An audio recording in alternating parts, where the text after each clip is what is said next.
माझ्या तमाम आदिवासी बांधवांनो, भगिनींनो, मित्रांनो, आणखी मातांनो, आज खरं तर ज्या वेळेला मी कार्यक्रमाला आलो,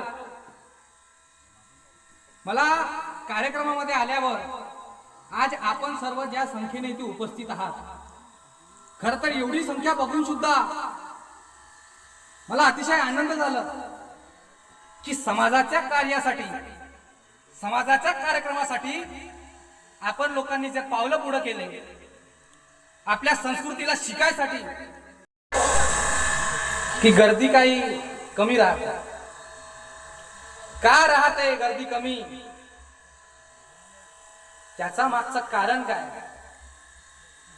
हे पता लावणं अतिशय गरजेचं आहे. कारण जर आज आपण एक समाज म्हणून जर आपण जर एक वेळेस सगळे आपण जर संघटित राहिलो,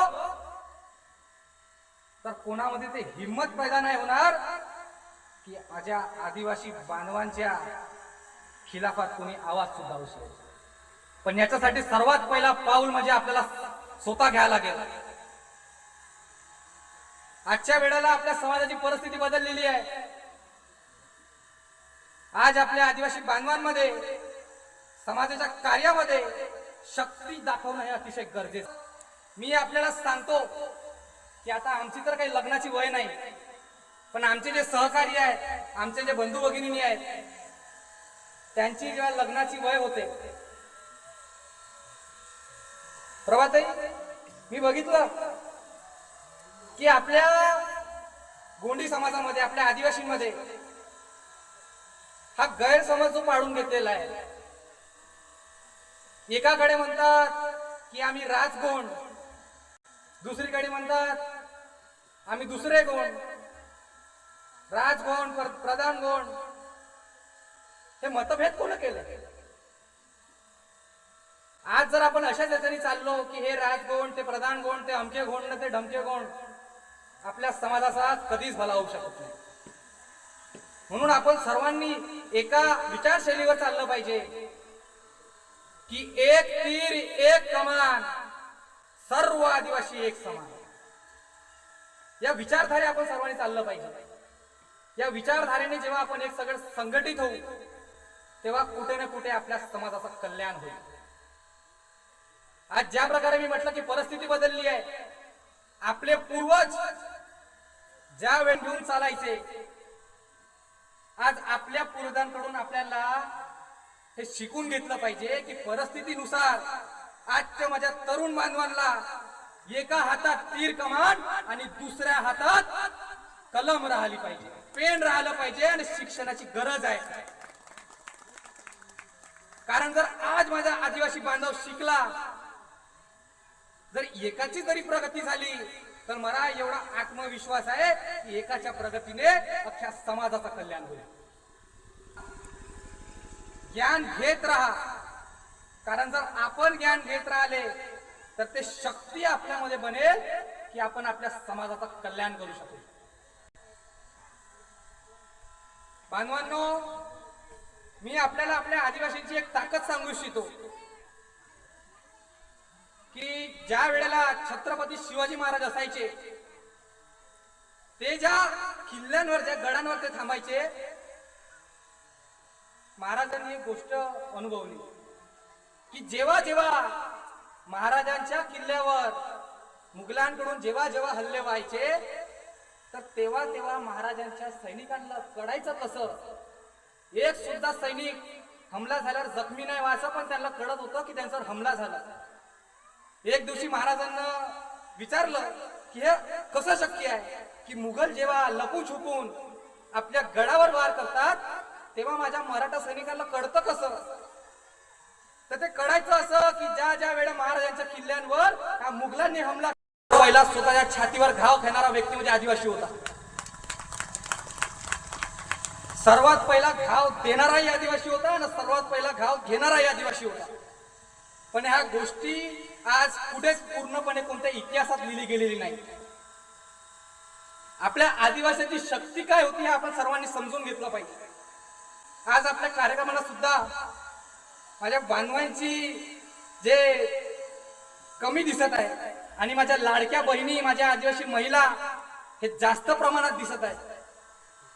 माझ्या महिला भगिनींना मी एवढंच सांगू इच्छितो, माझ्या लाडक्या बहिणींना, की आपण सर्व हे राणी दुर्गावतीचे वंशज आहात. राणी दुर्गावतीमध्ये ज्या प्रकारची क्षमता होती, राणी दुर्गावतीमध्ये ज्या प्रकारची शक्ती होती, त्या प्रकारची शक्ती माझ्या आदिवासी महिलांमध्ये राहिली पाहिजे. जर कधी माझ्या आदिवासी महिलांवर जर कधी अन्याय होताना दिसला तर त्या अन्यायाचा खिलाफ आवाज उचलली पाहिजे. मागच्या वेळेला मी आपल्याला सांगू इच्छितो की काही महिन्या आधी जेव्हा बंजारा समाज आणखी आपल्या आदिवासी समाजामध्ये आरक्षणाबद्दल जे काही लढा चालू होती, त्यावेळेला यवतमाळ मधले 2 हरामखोर पोरांनी आपल्या आदिवासी महिलांना खालच्या पातळीवर जाऊन शिवा दिली. अतिशय खालच्या पातळीवर माझ्या महिला भगिनींना शिवा दिली. का? कारण बंजारा समाजाला आरक्षण नाही मिळाला पाहिजे याचे आदिवासी विरोध करतात, म्हणून त्यांनी आपल्या महिलांना शिवा दिली. आणि ज्या वेळेस या गोष्टी माहिती चढली, मी स्वतः यवतमाळच्या कमिशनर ऑफ पोलीसला फोन करून म्हटलं की यांच्यावर तातडीने कार्यवाही झालीच पाहिजे, यांच्यावर ऍट्रॉसिटीचा गुन्हा दाखल झालाच पाहिजे. प्रयत्न केला त्याला आम्ही सोडल्याशिवाय राहणार नाही. आणि हे धडक दाखवण्यासाठी फक्त मी किंवा या मंचावर उपस्थित लोक नाही, आपल्याला सुद्धा समोरचा पाऊल घ्यायला लागेल. कारण आपणच ती शक्ती त्या समाजाला वाचवू शकता. म्हणून आपल्या आदिवासी लोकांनी शिकलं पाहिजे, सर्वात जास्त ज्ञान घेतलं पाहिजे. कारण ज्या प्रकारे आपल्या देशाचे राष्ट्रपती ही एक महिला आहे, द्रौपदी मुर्मू, त्याच प्रकारे मी आदिवासी बांधवांना आपल्याला सांगू इच्छितो की नाही राष्ट्रपती पद, पण आपण एवढी शक्ती निर्माण करा की आपण आपल्या ह्या शेडी गावाचा आमदार म्हणून नेतृत्व कराल, खासदार म्हणून नेतृत्व कराल, एक मंत्री म्हणून नेतृत्व कराल, अशी धडक आपण ह्या शेडी गावाच्या लोकांनी ठेवली पाहिजे. आज जो आपण कार्यक्रम घेतला, मला अतिशय आनंद झाला इथे येऊन.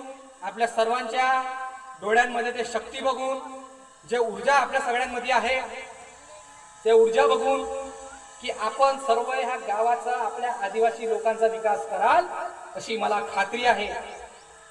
आणि मी आपल्याला आणखी एक सांगू इच्छितो की मागच्या वेळेला दिवाळीच्या वेळेस आपल्या चंद्रपूर जिल्ह्यातल्या नागभीड तालुक्यात चिंदीमाल ह्या गावी मला प्रमुख पाहुणा म्हणून बोलवलं होतं.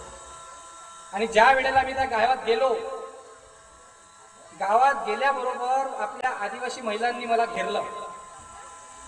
त्यांचं म्हणणं होतं की दादा, आम्हाला आमच्या गावामध्ये आपल्या आदिवासीचा चिन्हाचा आम्हाला मूर्ती बनवून पाहिजे. म्हटलं बरं, आपलं गावाचे सरपंच काय करतात? त्यांच्याकडे आम्ही म्हणे मागणी केली, पण आतापर्यंत आमची इच्छा पूर्ण झाली नाही. तर मला हे सुद्धा सांगताना अतिशय आनंद होतोय की आपल्या आदिवासी बांधवांसाठी मी तिथे जागा काढून दिली. जागा काढून आता तिथे लवकरात लवकर आपल्या आदिवासीच्या मूर्तीच्या मूर्तीचा काम सुरू होणार आहे. आणि हा प्रत्येक नेतृत्व आपल्या सर्वांमध्ये सुद्धा राहिलं पाहिजे अशी मी अपेक्षा ठेवतो. व आपल्या सर्वांना आपल्या पुढच्या भविष्यासाठी खूप खूप धन्यवाद, आपला अभिनंदन देतो. पण आपल्यामधला एक ना एक व्यक्ती मला समोर जाऊन पुढच्या स्तरावर दिसेल याची खात्री ठेवतो. धन्यवाद. जय शिवराय.